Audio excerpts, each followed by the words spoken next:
Είναι μια ευχάριστη και χαλαρή μέρα εδώ στην παραλία της Ιρασέμα, στη Φορταλέζα, στη Βραζιλία. Η Νίκη μπήκε για μπάνιο και είπα να κάνω μια βολτούλα εδώ στην παραλία. Θαυμάζω αυτή την υπέροχη πόλη που αγαπάω πολύ και ήθελα να σας πω πολύ σύντομα μια ιστορία για το... Olá, beleza? Tudo bom? Να σας πω σύντομα μια ιστορία σχετικά με το σύστημα υγείας εδώ στη Βραζιλία, όπως το βιώσαμε εμείς. Γιατί πολλοί λένε πολλά για τη Βραζιλία και ακούγονται πολλοί κάποιοι όροι που δεν μου αρέσουν ιδιαίτερα εδώ για τη Λατινική Αμερική. Τριτοκοσμικά, τραγικά τα πράγματα και ξέρω εγώ τι άλλο. Να σας πω ότι συγκεκριμένα η εμπειρία που είχαμε εμείς ήταν εξαιρετική. Ήμουνα στο σχολείο British School του Rio de Janeiro, η βρετανική σχολή του Rio de Janeiro, ένα ιδιωτικό σχολείο, όπου όλοι οι καθηγητές έχουν τη δυνατότητα να μπουν σε ένα ιδιωτικό πλάνο υγείας που πληρώνει ο εργοδότης ένα πολύ μεγάλο μέρος των εξόδων και στη συνέχεια εμείς πληρώνουμε ένα μικρό ποσό μηνιαίως ώστε να έχουμε πρόσβαση σε ένα ιδιωτική ασφάλεια υγείας που μας επιτρέπει να πάμε σε ένα ιδιωτικό νοσοκομείο και να έχουμε πρόσβαση σε υπηρεσίες πολύ υψηλού επίπεδου. Πολύ καλές παροχές δηλαδή υπηρεσιών σε αυτές τις κλινικές που γνωρίζω προσωπικά, γιατί για να σας πω την αλήθεια, όταν ήμασταν εδώ στην Βραζιλία, εγώ είχα κάποια προβλήματα με τη μέση μου τα οποία είχαν ξεκινήσει ήδη από την Αγγλία και έπρεπε να κάνω κάποιες εξετάσεις. Πήγα να κάνω μαγνητικές MRI που τις λέμε, δηλαδή μαγνητική τομογραφία 2 φορές, η οποία δεν μου κόστισε τίποτα, ήταν όλα καλυμμένα. Έκανα εξετάσεις αίματος, πήγα σε γιατρούς, έκανα φυσικοθεραπείες, έκανα αμέτρητες εξετάσεις. Ένας γιατρός αναρωτιόταν μήπως είχα αγκυλωτική σπονδυλίτιδα, εσπονδυλίτσι αγκυλοσάντζι όπως τη λένε εδώ πέρα.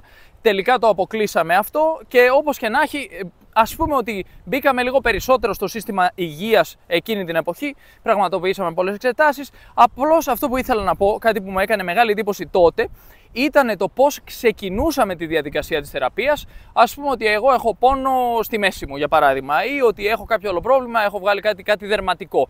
Πώς λειτουργούσε το σύστημα? Είχαμε μια εφαρμογή στο κινητό μας, την εφαρμογή του συγκεκριμένου πλάνου υγείας που συγκεκριμένα ονομάζεται Sul America και παίρναμε εκεί, μπαίναμε στο application, στέλναμε λοιπόν στην εφαρμογή μήνυμα, επιλέγαμε μια επιλογή που έλεγε ότι θέλω να μιλήσω με έναν γιατρό και κλείναμε ραντεβού εντός μισής ώρας. Δηλαδή πραγματικά πάντα υπήρχε η δυνατότητα ανά 15 λεπτά να κλείσεις ένα ραντεβού με έναν γιατρό, με έναν παθολόγο, με τον οποίο συνομιλούσες και έλεγες αντιμετωπίζω το τάδε πρόβλημα, θέλω να δω έναν γιατρό ο οποίος εξειδικεύεται σε αυτό το κομμάτι και χρειάζομαι βοήθεια. Μιλούσες με τον γιατρό, κάποιες φορές μπορεί ο γιατρός να σου έλεγε πώς αισθάνεσαι, πού πονάς, δείξε μου ας πούμε το κομμάτι εκεί που έχει το μέρος του σώματός που έχει εμφανίσει το πρόβλημα, εδώ είναι το δερματικό πρόβλημα κλπ. Στη συνέχεια ο γιατρός έστελνε ένα PDF στο οποίο είχε υπογράψει ο ίδιος ότι ναι, είναι απαραίτητο να δεις έναν γιατρό, έναν ας πούμε νευρολόγο κλπ. Και με αυτό το PDF μετά μπορούσες να πας σε μια κλινική, μπορούσες να το κάνεις μάλιστα εξ αποστάσεως, να κλείσεις ραντεβού, να πας λοιπόν στον γιατρό τον εξειδικευμένο πλέον με αυτόν τον τρόπο και στη συνέχεια να κλείσεις το ραντεβού σου και να προχωρήσεις παραπέρα. Όποτε προέκυπτε κάτι, δεν χρειαζόταν να πάμε μέχρι έναν γιατρό να μας δει προσωπικά. Μπορούσαμε λοιπόν διαδικτυακά ουσιαστικά μέσω του τηλεφώνου μας, εξ αποστάσεως, μέσω της εφαρμογής, να κλείσουμε τα ραντεβού μας και στη συνέχεια να κάνουμε τη δουλειά μας. Αυτό πραγματικά ήταν κάτι που εμάς μας φάνηκε εξωπραγματικό, γιατί προηγουμένως κατοικούσαμε στην Αγγλία, όπου ήταν συνήθως γολγοθάς να μπορέσουμε να δούμε έναν γιατρό, τουλάχιστον στο δημόσιο σύστημα υγείας, αλλά και στο ιδιωτικό. Έπρεπε να κλείσουμε ραντεβού, να πάμε αρχικά να μας δούνε, στη συνέχεια να μας παραπέμψουν σε κάποιον άλλο γιατρό κλπ. Έτσι, αυτή ήταν η πρώτη μας ας πούμε εμπειρία, αν θέλετε, και μπορώ να σας πω ότι ήταν πραγματικά πάρα πολύ εξελιγμένο το σύστημα. Οι παροχές υπηρεσιών ήταν εξαιρετικές. Πολύ συχνά αυτό που μας έκανε εντύπωση με το ιατρικό σύστημα εδώ ήταν ότι οι γιατροί ήταν αρκετά νέοι. Δηλαδή, συχνά πηγαίναμε στις κλινικές, στα νοσοκομεία κλπ. Και βλέπαμε γιατρούς οι οποίοι ήταν μεταξύ 30-35 ετών. Κάτι που δεν είχαμε συνηθίσει τόσο πολύ στην Ευρώπη. Αλλά να πούμε βέβαια ότι αυτό είναι και ένα γενικότερο φαινόμενο εδώ στη Βραζιλία, ότι ο μέσος όρος των ανθρώπων είναι. Ο μέσος όρος ηλικίας των ανθρώπων εδώ πέρα είναι αρκετά χαμηλός. Έτσι, ενδεχομένως να παίζει και αυτό το ρόλο του. Αυτό που παρατηρήσαμε, γιατί για παράδειγμα εγώ, επειδή ήμουν αθλητής, όχι ότι δεν είμαι τώρα, απλώς τότε ήμουνα πιο εντατικά ασχολιόμουν με τον αθλητισμό και έπαιρνα μέρος σε διαγωνισμούς Muay Thai, σε αγώνες Muay Thai και διάφορα άλλα. Και το κλασικό πρόβλημα που έχεις πάντα όταν ασχολείσαι με τον αθλητισμό και έχεις κάποιο πρόβλημα, ο γιατρός σου λέει ξεκούραση, σταμάτα να αθλείσαι κλπ.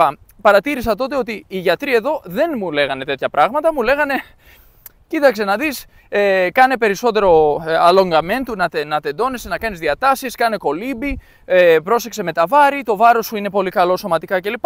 Αλλά δεν μπαίναμε σε αυτή τη διαδικασία, κόψε τον αθλητισμό, ξεκουράσου και σταμάτα και όλα βλάπτουν. Αυτό ήταν ένα πρόβλημα που είχαμε συναντήσει στο παρελθόν και εγώ και η Νίκη. Και πραγματικά η μόνη λύση δηλαδή που είχαμε δει στο παρελθόν, κάποιες φορές δυστυχώς υπάρχει αυτό το φαινόμενο, πάρε αυτά τα φάρμακα για να αντιμετωπίσουν το πρόβλημα του πόνου, μπες σε διαδικασία επέμβασης για να λύσεις το πρόβλημα, γιατί δεν υπάρχει εναλλακτική. Και αυτού του είδους η ιατρική δεν ήταν ένα μοντέλο που εμάς μας τέριαξε, ενώ εδώ πέρα παρατηρήσαμε ότι πραγματικά υπήρχε ένα γνήσιο ενδιαφέρον των ανθρώπων να εντοπίσουν ποιο είναι το πρόβλημα, αλλά και ταυτόχρονα χωρίς να μας πούνε ότι η μόνη λύση είναι να σταματήσουμε να αθλούμαστε ή να πάμε να πάρουμε κάποιο φάρμακα το οποίο δεν θα αντιμετωπίσει ούτως ή άλλως το πρόβλημα στην πηγή του, αλλά θα αντιμετωπίσει μόνο τις συνέπειες του προβλήματος, αν θέλετε. Όπως και να έχει, να πούμε ότι πραγματικά υπάρχει αυτό το φαινόμενο με τους εργοδότες οι οποίοι συνεργάζονται με ιδιωτικά πλάνα υγείας, όπου ας πούμε στο σχολείο που εργαζόμουν εγώ, στο Βρετανικό σχολείο, υπήρχαν αμέτρητοι καθηγητές. Έτσι το σχολείο πηγαίνει σε αυτή την εταιρεία και λέει: εμείς έχουμε 500 εργαζομένους και θέλουμε να έχουν πρόσβαση σε ιδιωτική ασφάλεια υγείας. Πόσο λοιπόν θέλετε να πληρώνουμε για κάθε έναν από αυτούς, ώστε να μπορέσουμε να προσφέρουμε και εμείς στους ίδιους ένα ποσό, ας πούμε, προσιτό. Γεια ρε μαρέ!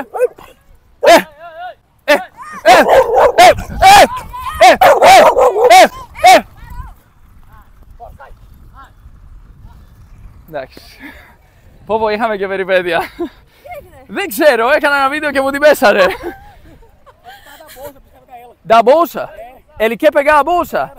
Πόρε φίλε, ήθελε να πάρει την τσάντα μου, Κλεφτράκι. Ήθελε να μου κλέψει την τσάντα. Άκου εδώ, λέει ο άνθρωπος θα μου κλέψει την τσάντα. Σε είδα από μακριά. Ναι. Και δεν μπορούσα να σηκώσω. Πήγα να σηκώσω αυτό το ξύλο και ήταν θαμμένο και λέω πραγματικά. Κακή ιδέα, ναι. Μία φορά με δάγκωσε σκύλο στο πρόσωπο επειδή έκανα μια μετακόμιση εκεί στο Ρήσιο ήμασταν και κρατούσα ένα τέτοιο ξύλο. Κάναμε μια μετακόμιση με τον φίλο μου τον Ακύλα τον Τζάνταλη τότε που ακόμα κάνει μετακομίσεις βέβαια εκεί. Εγώ τότε τον βοηθούσα με μια μετακόμιση και δυστυχώς είχαμε ένα ξύλο. Είχα χρησιμοποιήσει αυτό το ξύλο για να σηκώσω το πανί, ας πούμε, αν θέλετε, που κλείνει το φορτηγό από πίσω. Το σηκώνω από πάνω και στη συνέχεια κρατούσα αυτό το ξύλο. Βασικά, συγκεκριμένα θυμάμαι τι έγινε. Ήταν ένα καλώδιο της ΔΕΗ που δεν μας επέτρεπε να περάσουμε με το φορτηγό και έτσι έπρεπε να σηκώσω το καλώδιο της ΔΕΗ, επειδή κρεμόταν λίγο προς τα κάτω. Σήκωσα το καλώδιο της ΔΕΗ, πέρασε το φορτηγό από κάτω και στη συνέχεια προχωρούσα εγώ με το ξύλο προς το φορτηγό και ήρθε ένα σκυλάκι. Ήταν διπλάσιο από αυτά που μόλις μου την πέσανε, ας πούμε τώρα. Κουβαλάς τα πάντα εσύ, τέλεια. Και πηγαίναμε προς το σπίτι σιγά σιγά, η Νίκη έκανε τη βουτιά της. Όπως και να έχει, περιπετειώδης η ζωή μόνιμα εδώ πέρα. Δεν σταματάνε ποτέ οι περιπέτειες, αλλά πρέπει να παραμένουμε ψύχρεμοι νομίζω. Ναι, η αλήθεια είναι ότι περπατάμε εδώ στην παραλία σε κάνα 5 λεπτό νομίζω φτάνουμε στο σπίτι. Ας αρχίσουμε να περπατάμε λίγο πιο γρήγορα. Και τέλος πάντων, για να συνδυάσω τώρα και τις ιστορίες, μιλούσα για ιατρική, μιλούσα για πλάνο υγείας. Μπορεί να μου χρειαζόταν κιόλας σήμερα, δυστυχώς δεν είχα. Αλλά όπως και να έχει. Αυτό που έγινε τότε στο Ρήσιο, στη Θεσσαλονίκη, ας πούμε, που εργαζόμουν τότε, υπήρχε αυτό το πρόβλημα και αυτός ο σκύλος τότε θεώρησε ότι εγώ θα τον χτυπούσα με το ξύλο αυτό. Και τον χάιδευες και κρατούσε ένα ξύλο. Κρατούσα με το δεξί μου χέρι το ξύλο, με το αριστερό μου πρώτα έδωσα το χέρι μου στο σκύλο για να δει ότι είμαι φιλικός και ότι όλα καλά. Ο σκύλος μύρισε το χέρι, μου έγλειψε το χέρι δίνοντας το σημάδι ότι όλα πάνε καλά και με συμπάθησε. Και στη συνέχεια εγώ έσκυψα στα γόνατα και χάιδευα το σκύλο, αλλά με το άλλο χέρι κρατούσα αυτό το τεράστιο ξύλο και πολύ ψηλό. Προφανώς ο σκύλος είχε κάποιες αρνητικές εμπειρίες στο παρελθόν με ανθρώπους που ενδεχομένως να είχαν χειροδικήσει πάνω στο σκύλο, ας πούμε, με κάποιο ξύλο ενδεχομένως κιόλας. Ναι, και γι' αυτό ο σκύλος με δάγκωσε. Και μου όρμησε, με δάγκωσε κανονικά και βρέθηκα μέσα στο στόμα του σκύλου. Πρωτόγνωρη εμπειρία μπορώ να πω. Ο σκύλος σκάλωσε λοιπόν το στόμα του εδώ, ας πούμε, στην μύτη μου και στη συνέχεια για να μπορέσει να βγάλει το στόμα του από τη μύτη μου, τα δόντια του από τη μύτη μου, πάτησε με τη μία πατούσα, τη δεξιά πατούσα εδώ στο πρόσωπο και τράβηξε τα δόντια του πίσω και σκίστηκε η μύτη μου και άρχισε να τρέχει αίμα στο πόδι μου και στη συνέχεια εγώ κρατούσα τη μύτη μου για να μην τρέχει αίμα. Λέω εκεί στα παιδιά στη δουλειά, τρέχει η μύτη μου, σκίστηκε η μύτη μου κλπ. Και λένε πού είναι, τι έγινε, βγάζω τα χέρια μου, βλέπουν, λέει ωραία, φεύγουμε νοσοκομείο κατευθείαν. Πήγαμε εκεί στο κέντρο υγείας, δεν μπορούσαν να με βοηθήσουν. Στη συνέχεια πήγαμε στο Παπα-Νικολάου, το νοσοκομείο, και ευτυχώς ήταν ένας άνθρωπος εκεί που έκανε την πρακτική του, πλαστικός χειρουργός. Παρακαλώ. Πόσο πιο ας πούμε παραγγελιάρο το είχα. Ήταν ένας άνθρωπος από την Κύπρο, αν δεν κάνω λάθος, ένας γιατρός τότε. Πραγματικά έκανε πολύ καλή δουλειά, γύρω στα 22 οράματα. Εδώ και εδώ. Που δεν φαίνονται καν. Ευτυχώς ήταν και ας πούμε σε σημεία που υπάρχουν και φυσικές γραμμές και τη γλίτωσα. Αυτή ήταν η μία περιπέτεια με σκύλο που με έχει δαγκώσει. Αυτό ήταν κανονικό δάγκωμα, ήμουν μέσα στο στόμα του, ας πούμε. Υπήρχε κι άλλο με ένα πιο μικρό σκυλάκι, ένα κανείς που με δάγκωσε στο πόδι και είχε σκαλώσει το πόδι. Σκυλομαγνήτη. Ναι, πραγματικά. Και αυτοί σήμερα οι σκύλοι με είδαν από μακριά, λένε εδώ είμαστε. Από μακριά Όπως και να έχει, εγώ αυτό που έλεγα για να κλείσω και την προηγούμενη ιστορία είναι ότι υπάρχει αυτό το φαινόμενο εδώ με εργοδότες, με τα ιδιωτικά πλάνα υγείας, με την ιδιωτική ασφάλεια υγείας. Και άμα είναι μια μεγάλη εταιρεία στην οποία εργάζονται πολλοί άνθρωποι, πηγαίνουν σε μια ιδιωτική εταιρεία με ασφάλεια υγείας, πάροχο ας πούμε τέτοιων υπηρεσιών, και λένε θέλω 500 ασφάλειες υγείας κλπ. Αυτοί λοιπόν ρίχνουν τη τιμή από μεριάς τους. Μετά το σχολείο λέει: OK, κοίταξε, δεν θα τα καλύψω όλα. Εσείς θα πληρώνετε κάθε μήνα, ας πούμε, 20-30 ευρώ το άτομο, δεν ξέρω, υπάρχουν διάφορες διαβαθμίσεις κιόλας σε περίπτωση που θέλεις να έχεις πρόσβαση σε ακόμα πιο υψηλού επίπεδου ιδιωτικά νοσοκομεία, σε περίπτωση που θες να καλύψεις και περισσότερα πράγματα και ξέρω τι άλλο.